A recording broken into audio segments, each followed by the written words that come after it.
दीवाने इश्क के जहां में लोग होते हैं, हमारी लोगों ने दीवानगी न पहचानी।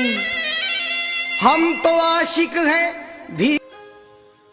देवाची प्रार्थना किंवा त्यांचे आव्हान करणं हे सर्व काही व्यर्थ आहे। एकदा भगवंत वरिष्ठाला उद्देशून म्हणाले, हे अचर्वती नदी पुरावे भरून दुधडी भरून वाहती असली आणि ज्याला पैलितावर काही काम आहे, तो जेथे आला आणि त्याला पलीकडे जावायचे असेल आणि तो ह्या काठावर उभा राहून पैलितीराला उद्देशून बोलू लागला, हे पैलितीरा इकडे ह्या बाजूला आहे।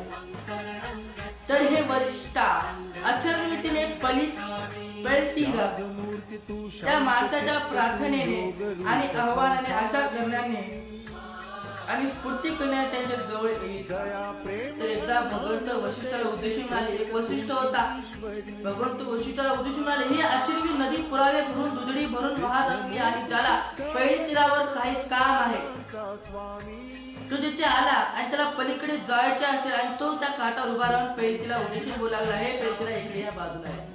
जी नदी आहे आणि तिथून तो उद्देशून बोलायला, ती इकडे मला तिकडल्या बाजूला आहे। प्रार्थना करा, हे नदी देवता इकडे तुला जायचं आहे। तुम्ही किती प्रार्थना केली, नदी येणार आहे का? येणार नाही। तर हे वसिष्ठा अचर्वतीचे पैलिती त्या माणसाच्या प्रार्थनेने आणि आव्हानाने आशा करण्याने आणि स्फूर्ती करण्याने त्याच्या जवळ येईल का? येणारच नाही। त्याचप्रमाणे हे वसिष्ठ 3 वेदांत पारंगत असलेले ब्राह्मण ज्या गुणाने आचरणाने मनुष्य ब्रह्मत्वाला पावतो, त्या गुणाने परिपालन करणे सोडून उलट ज्याच्या योगाने मनुष्य अब्राह्मण बनतो, असले आचार गृहीत म्हणत राहिले की इंद्रा तुला आम्ही आव्हान करीत आहोत, ब्रह्मा तुला आम्ही आव्हान करीत आहोत, ईशान तुला आम्ही आव्हान करीत आहोत, प्रजापती आम्ही तुला आव्हान करीत आहोत। याच्यापासून कोणी येणार आहे का? म्हणजे असे काही जे राहतात ब्राह्मण, ते काय करतात, यज्ञ टाकतात, यज्ञ वगैरे पेटवतात आणि यज्ञ वगैरे पेटून तपश्चर्या करायला आणि काय म्हणतात, इंद्रा आम्ही तुला आव्हान करतो, तू आमच्या समोर प्रकट होय। 6 वर्ष बसतात तपश्चर्या करत देवाला प्रसन्न करण्यासाठी। इंद्रा तुला आम्ही आव्हान करतो, तू ये आणि आम्हाला भेट दे, असे म्हणून ते किती असे यज्ञ वगैरे फुकायला लागतात। असे देव वगैरे ते त्यांच्या मनामध्ये भाव की देव आमच्या यज्ञाला प्रसन्न होऊन आमच्या पुढे प्रकट होईल। असे ब्राह्मण इंद्राला, ब्राह्मणाला म्हणजे ब्रह्माला, प्रजापतीला, अजून ईशान्याला असे किती देवाला ते आव्हान करतात की देवा आमची प्रार्थना येईल आणि आमच्या जवळ प्रकट होईल। भगवंताची प्रकट होणार नाही, भगवंताची प्रकट होणार नाही। जे नाही तेच ते कशाला प्रकट, परंतु आपल्या पिक्चर टीव्ही मध्ये लिहिलेलंच आहे, दाखवलेच आहे। कोणी असं ब्राह्मण बसला यज्ञ वगैरे करून साक्षात देव तो वचन म्हणजे त्याला हे देऊन जातो, आशीर्वादाच्या रूपामध्ये त्याला काही वचन देऊन जातो। काय वचन, आम्ही तुला हे वरदान दिलं, या वरदानाचा तू चल, आता आम्ही तुला हे वरदान देऊन टाकलं, तर काय करायचं कर। असे वरदानासाठी ते ब्राह्मण यज्ञ पेटवायला, वरदान मागण्यासाठी, असं आपण टीव्ही सिरियल मध्ये पाहिलं। वसिष्ठा ते ब्राह्मण आपल्या आव्हानाने, प्रार्थनेने, आशा करण्याने आणि स्फूर्ती करण्याने आपल्या मृत्यूवंत ब्राह्मणाबरोबर एकरूप होतील काय? खरोखर असे कधीच होणार नाही। भगवंत होतात की जे देवाला भेटलेला ब्राह्मण आहे आणि जो तेव्हा मरतो, ते ब्राह्मण आणि ते देव काय एकत्र होणार आहेत का? होणार नाही। देव म्हणेल का आमची तू खूपच प्रार्थना केल्यास, आम्हाला खूपच बसना केल्यास, तू चल आमच्या सोबत, तू आमच्या स्वर्गात आमच्या सोबत राहा। दूताने सोबत घेऊन जाईल का? जाणार। किती ब्राह्मण असत काहीच होणार नाही।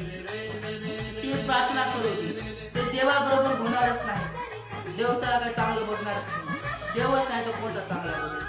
म्हणून भगवंत म्हणतात असं कधीच होणार नाही। मृत्यूनंतर ब्राह्मण एकरूप होतील काय? तर अजिबात होणार नाही। मृत्यूनंतर ब्राह्मण देवाबरोबर एकत्र होतात। तर असं पण होतं, एखादी ब्राह्मणाचा मृत्यू झाला की लोक त्याला देव समजायला लागतात। अरे खूप मोठा ब्राह्मण होता, देवाला बोललेला ब्राह्मण होता, देवाला भेट दिलेला ब्राह्मण होता, त्याच्या गळ्यामध्ये हार, मूर्त्या अशीच बनवायला लागतात. मोठा महाराज मोठी मूर्ती करायला लागतात. का अरे देवाला बोललेला महाराज असे ते समजून त्याला देव बनवून टाकतात लोक. एखाद्या माणसाला एखाद्या ब्राह्मणाला देव बनवून टाकतात. का केलं देवाला बोलावून त्याला हार वगैरे घालून त्याला स्वतःच ब्राह्मण बनवून टाकतात. ते म्हणजे की देव म्हणजे की माणसं कुणाला पण देव करून टाकतात. एक पिक्चर पण आहे कोणता बघा देव कृष्णाचा. जेव्हा तो आळीत असतो कोमामध्ये जातो तेव्हा बाहेरचे लोक त्याला देव बनवून टाकतात.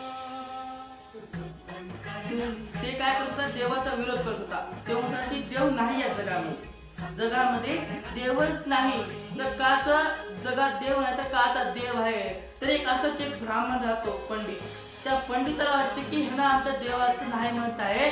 मग जेव्हा तो कोमामध्ये जातो जेव्हा तो ऍडमिट असतो जेव्हा तो दवाखान्यात असतो तेव्हा तो पंडित त्याला तिकडे देव बनवून त्याच्यामध्ये हार घालायला सुरुवात करतो. मूर्त्या बनवायला सुरुवात करतो. असा करतो म्हणजे माणूसच माणसाला देव बनवून टाकतो. त्याच्यावर लोक श्रद्धा पेटायला लागतात. कुठं पण देवाचं रूप त्यांनी पेरायला लागतात. दगडाला सुद्धा देव बनवून टाकतात.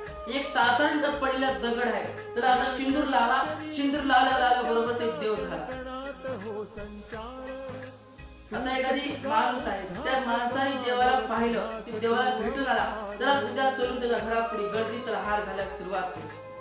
ते म्हणजे की एकूण एकाला देव बनवून टाकले. की जसे भगवान बुद्धाला सुद्धा देव बनवण्याचा प्रयत्न केला त्या ब्राह्मण लोकांनी. बुद्धाला देव बनवण्याचा प्रयत्न केला. साडी वगैरे घालून देवी बनण्याचा प्रयत्न केला. कुंकू वगैरे लावून. भगवंत म्हणलेच होते की मला हे लोक देव बनवणार म्हणजे बनवणार. ते केले तर मला लोक बनवूनच टाकतील. त्या लोकांनी भगवंताला देव बनवायला सुरुवात केली. भगवंत आमचे देव अरे देव नाही तो भगवंत आहे. ते देव नाही ते भगवंत. गौतम बुद्ध देव नाही तर तुम्ही देव म्हणत आहात. तर भगवंत म्हणतात की मी देव वगैरे काय नाही तर मी मार्गदाता आहे. लोकांना शांतीचा मार्ग दाखविना सम्यक समृद्धी प्राप्त करणारा महाकारुणिक बोधिसत्व भगवान गौतम बुद्ध आहे. बुद्ध आहे मी कोणता देव नाही. लोकांना शांत बनण्याचा प्रयत्न करतो मी कोणता देव नाही. देव म्हणजे चमत्कार करणारा देव असतो. भगवंत चमत्कार करत नाही तर फक्त मार्ग दाखवतात तेच म्हणजे भगवंत आहे. कधी अशा हाताने जादू करून कधी चमत्कार करत नाही. फक्त मनामध्ये मार्ग उत्पन्न करून देतात ते म्हणजे भगवंत आहे. ते म्हणजे भगवान गौतम बुद्धाचा धर्म आहे. असा धर्म तुम्हाला शोधून पण भेटणार नाही जे भगवान गौतम बुद्धाचा धर्म आहे. त्याच्यामध्ये पूर्ण काय सत्य सांगितलेले आहे. माणसाला चांगलं जीवन जगायला शिकवलेलं आहे. निबाणाविषयी सांगितलेलं आहे. शीलाविषयी सांगितलेलं आहे. प्रज्ञाविषयी सांगितलेलं आहे. करुणाविषयी सांगितलेलं आहे. असे किती जे मार्ग आहेत भगवंताने आपल्याला धर्मात सांगितलेले आहेत. तेच तर भगवान बुद्धाचा खरा धर्म आहे. त्याच्यात तर माणसाचं मन स्वच्छ होऊ शकतं. तर या फालतूमध्ये या दगडा देवाने काही होणार नाही. हे सगळं करणं काही व्यर्थ आहे. काय दगडा देवाची पूजा करणे काही व्यर्थ आहे. तर पूजा करता आपल्या मनाची करा. मनाला स्वच्छ करण्याचा प्रयत्न करा. मनामध्ये करुणा निर्माण करण्याचा प्रयत्न करा. मनाला चांगलं बोलण्याचा करा. तेच म्हणजे आपला देव आहे. दुसऱ्या देवाला मानण्याचा आपल्याच गुणाची पूजा करा. तेच म्हणजे देवाची प्रार्थना किंवा त्यांचे आव्हान करणे हे काही सगळं व्यर्थ आहे. आता आपण इथेच थांबूया आणि उद्या पाहूया विशिष्ट